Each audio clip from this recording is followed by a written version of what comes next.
Hello বন্ধুরা, আজকে দেখো আমি গন্ধরাজ ফুলের একটা রেসিপি বানাবো।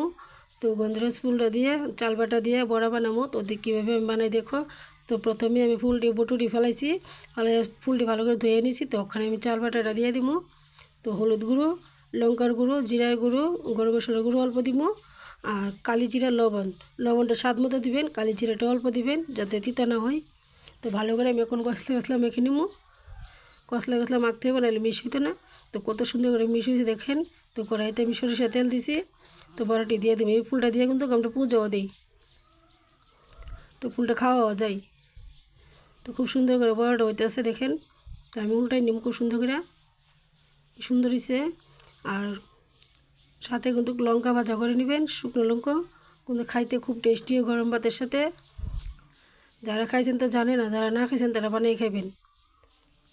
তো প্রতিমা কিচেন ব্লকে যারা ভিডিওটা ভালো লাগছে লাইক শেয়ার কমেন্ট করবেন, চ্যানেলটা সাবস্ক্রাইব করে দিবেন।